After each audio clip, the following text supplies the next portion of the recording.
Hey guys, Malgrimz here, supplying a QBD guide that will be showing you the recommendations, requirements, gear, and an analyzed QBD kill to help you learn the boss mechanics the Queen has.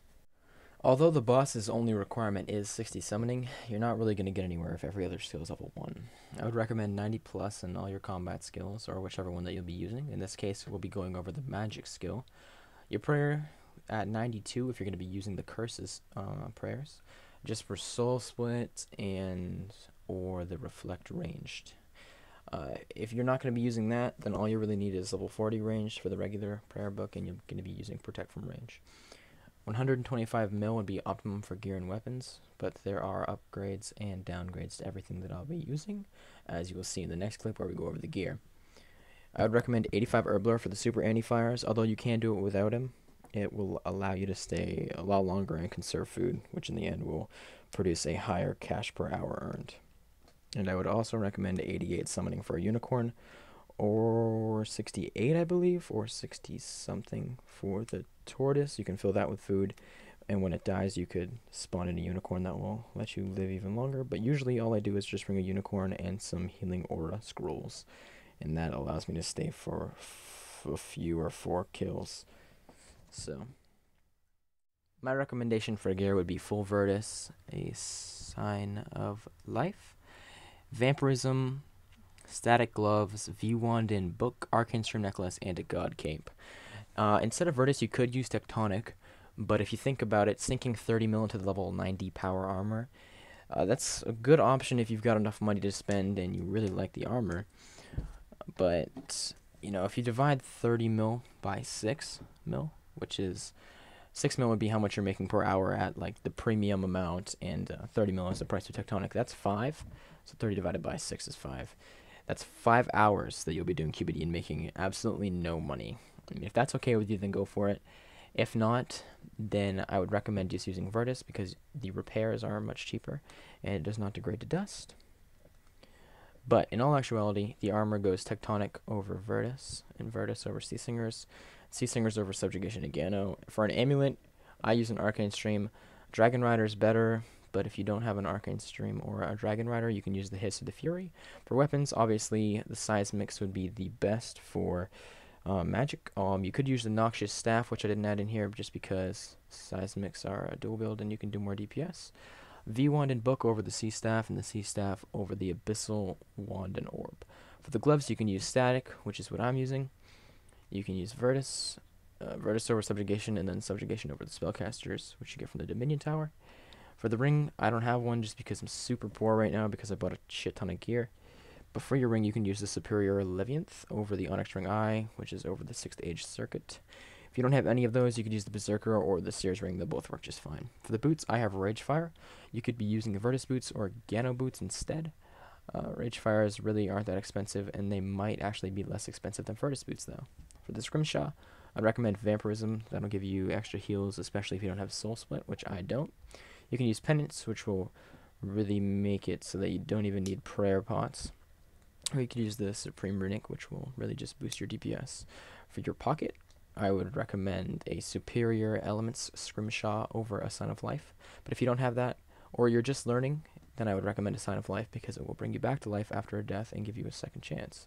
For your cape, you can use the Completionist over the Talk Mej, which is the Fight Cave Mage Cape that just came out not too long ago, or a God Cape. I have the God Cape. You can use any of the 3. They're basically all the same. I prefer the Ceradama Cape over all of them just because I think the blue is pretty cool. If you don't have any of those, you can go ahead and use a skill cape if you have one. If not, there are plenty of other capes that you can look around for, and or not use a cape at all. Alright, so right when you go into the room to fight the QBD, what you're going to see is that the QBD is going to start spawning to the north. At this point, you're going to notice 4 pillars. What you're going to want to do is you want to stand to the left of the first pillar on the screen, which is the one closest to where the QBD spawns, or to the west if you want to go by the compass directions. This will make sure that on one of her special attacks you have a chance of dodging it, which we will be going over later. She has multiple phases, and she has a certain amount of health in each phase. After you defeat her in one of her phases, the next phase will be harder, and that will happen with each phase. After you get her health down to nothing the first time, you're going to want to tag the first artifact. If you don't, grot worms are going to spawn quickly, and that will make it so that conserving food is more difficult, and it will make you basically take a shit ton of damage that you don't really want to deal with. After that, you're going to have to take her down a second time. And once her health goes down all the way again, you can go and run over and tag the second pillar. You're going to repeat that with step 3. And then after you kill her on the third phase, by bringing her health all the way down to nothing, she is going to start spawning a ton of grotworms, and you're going to want to go to the fourth and final pillar to tag it for the end of your kill. If you can successfully do that, congratulations. You've done a great job on killing QBD. But I'm assuming that if you're looking at this guide, you don't know how to do it yet, so when you check out the next clip, which will be the actual analysis of all of her special attacks, you're going to actually start learning the mechanics and how to beat the boss. Hey guys, this portion of the guide is basically going to be the combat breakdown of the QBD and everything that she does. She does a ranged attack, which will hit high 1000s, and potentially it can get up to 2990.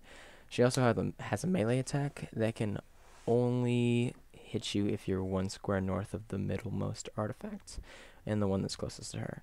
She has a standard Dragonfire Breath, which has a cooldown of 10 seconds, so that you can't keep getting hit with continuous or a hybrid armor attack thing balls. Basically, the cooldown is so that you don't get wrecked like constantly if there's some weird fluke with how it rolls and comes off her face. She'll have her Fire Wave. An orange message will appear in your chat box right before this breath, which says the Queen Black Dragon takes a huge breath. A few seconds later, a firewall will appear at the northern edge of the fighting area, moving south at a pretty good speed. The possibility 1 has the gap on the 5th square, possibility 2 has the gap on the 9th square, and possibility 3 has the gap on the 15th square. And what I mean by the possibility is that those are the areas in which there will be a hole for you to walk through, which will allow no anti-fire damage or fire damage. I don't know why I said anti-fire, whatever. Basically, if you stand in any of those spots, there's going to be a hole randomly between the 3 spots, which is on the 5th, 9th, and 15th square. And you basically just have a chance of not getting hit. 750 damage is dealt with for every game tick of contact with the wall when the player has anti-fire protection. Without the protection, they will hit 2500 per game tick of contact and 750 with full protection.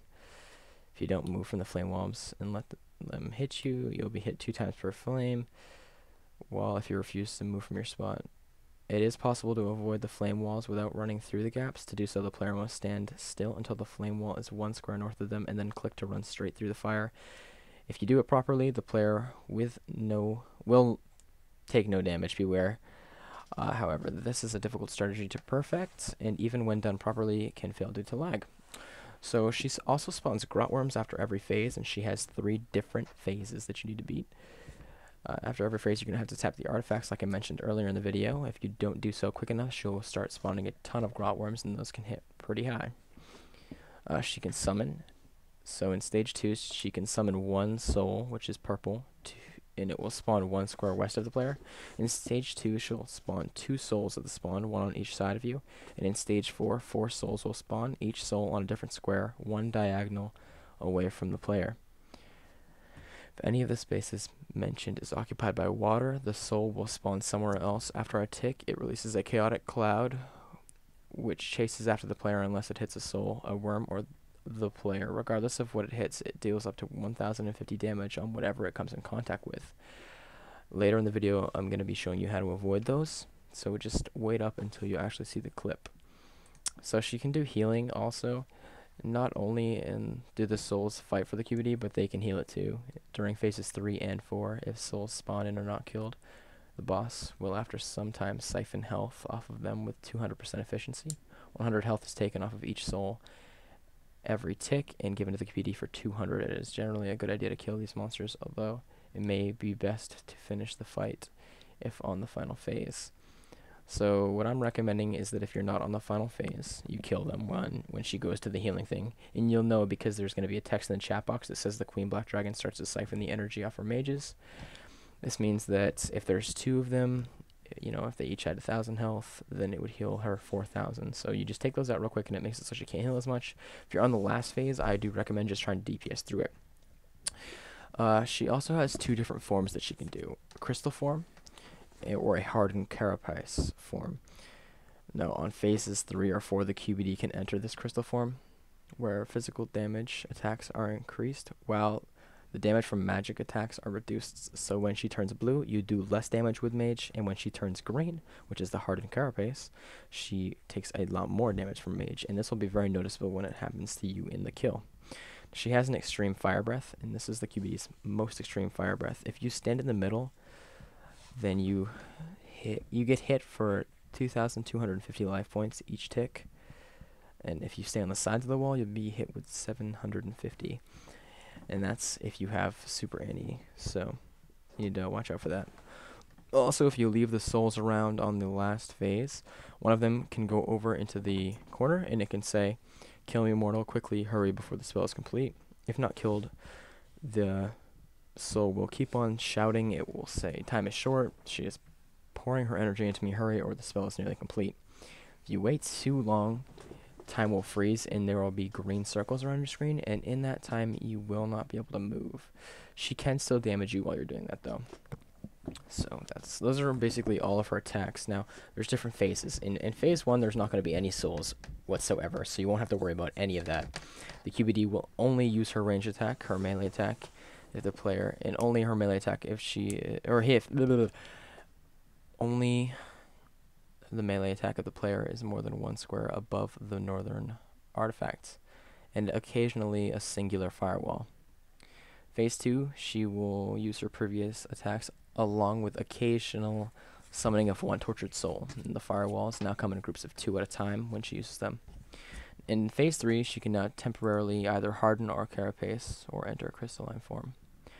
2 souls will be summoned every time she needs to. Firewalls appear in groups of 3. Along with that, she is now able to siphon the souls to heal herself. They linger on the field for too long.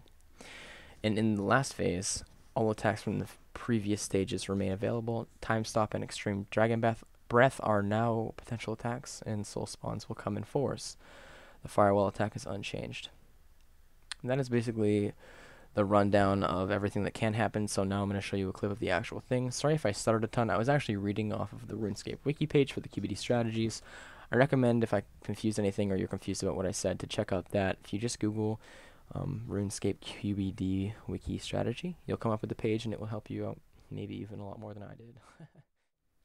So now you're about to watch the final part of this guide. You're going to see a full kill. You enter the room, you pot up, you drink your super anti-fire or regular anti-fire, you select your spell, and basically you stand 1 block west of the artifacts, which is just right next to it. You're going to see the fire waves spawn, you're going to see the different waves happen, the different phases happen, and basically analyze that and just follow what I do. When the 4 souls spawn around you, if you move 2 squares diagonal from when they spawn and start their thing, you can kill them all. In the last phase, you're going to see me mess up and see how much damage I actually take when I mess up. The first 3 phases are really great though, so you should use those as examples. Now, I hope you enjoy and you can watch the rest of the clip, and I hope you learned a lot from this. Thank you for watching. If you did enjoy or still have any questions, leave a like or comment in the section. And you can always message me in-game, Malgrimz. Thanks for watching, guys. I'm out.